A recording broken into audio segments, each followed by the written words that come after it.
Lisboa, 2 de agosto. Desencadeou-se sobre a Europa um ciclone apocalíptico de ferro e fogo.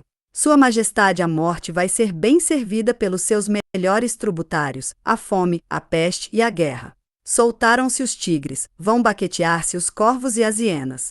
Os pastores cúpidos conduzem os rebanhos ao matadouro. E dizia-se que a indústria é inimiga da guerra. Assim seria, com efeito, se não se tratasse da indústria capitalista, se os meios de produzir fossem comuns, estivessem à disposição de todos. Se não existissem fronteiras nem estados, se produzisse para satisfazer as necessidades de cada um, não para dar riqueza e poder a uma minoria que de tudo dispõe. Mas entre a indústria capitalista e a guerra não há contradição alguma, antes pelo contrário.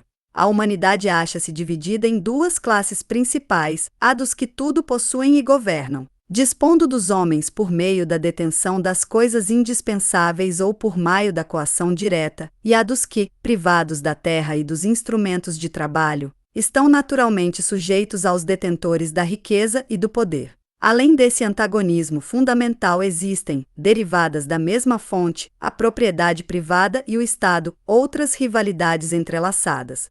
De uma classe para outra ou dentro de cada classe, aqui em torno do ouro e do domínio, ali em volta de um modesto ganha-pão, aqui entre cobiçosos do mando e da opulência, ali entre pobres concorrentes, espicaçados pela miséria. A divisão dos estados, então, com a sua embrutecedora e traiçoeira religião patriótica, com o seu gendarme e o seu monstro militarista, ao mesmo tempo que origina novos ódios e disputas, serve para manter esse absurdo sistema de privilégios e de exploração. Eis aqui um grande e rico país cuja produção agrícola e manufatureira poderia satisfazer amplamente as necessidades da sua população.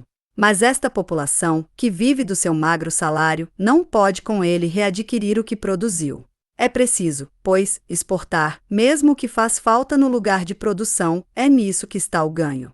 É esse o principal segredo do comércio e do enriquecimento de uma minoria, à custa da privação geral. Se não há mercados para a exportação, embora haja no interior superabundância de necessidades a satisfazer, restringe-se a produção, fecham-se as fábricas, enchem-se as ruas de desocupados e famintos, cresce a miséria por haver produtos em demasia. Se tudo fosse de todos, essa abundância seria uma bênção.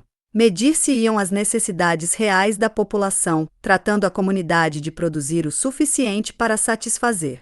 Mas, em regime capitalista, não se tem em mira as necessidades de todos, mas sim o interesse, o ganho dos detentores e diretores da riqueza. A abundância traz a baixa dos preços e a abolição dos lucros. Por isso são tão disputados os mercados e os caminhos de ferro, origem de tantos conflitos. Entretanto, uma guerra é uma aventura perigosa, pondo em risco poderosos interesses. Seria, pois, modernamente evitável, mesmo independentemente dos esforços proletários, se não houvesse uma categoria especial de interessados no estado de guerra declarado ou latente, os construtores de couraçados e material de guerra, os fornecedores do exército, o militarismo profissional. Amontoam-se armas e soldados, cria-se um espírito agressivo e provocador, convence-se a massa, por meio da grande imprensa, da iminência da guerra e da invasão, fomentam-se ambições e paixões guerreiras.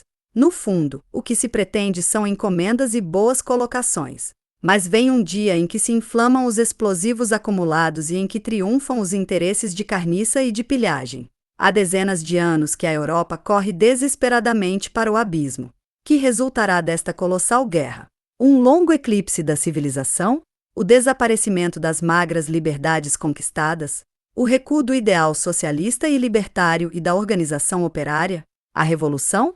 Angustioso problema. No princípio, a multidão falsamente educada, vilmente ludibriada, está toda entregue às paixões brutais, à embriaguez guerreira, à loucura nacionalista. Essa loucura de que o insigne Joures foi a primeira vítima ilustre. Mas com os efeitos da guerra virá talvez a reflexão e a revolta. Não talvez com as vastas finalidades da revolução social, levada a cabo com maior desenvolvimento de força e de consciência, mas rasgando em todo caso novos horizontes e novas possibilidades. Melhor seria que a guerra fosse impedida pela greve geral insurrecional. Em todo caso, houve impotentes manifestações de protesto em todos os países. Há progresso sensível sobre o estado de espírito anterior à Guerra de 70, coroada depois com a Comuna de Paris.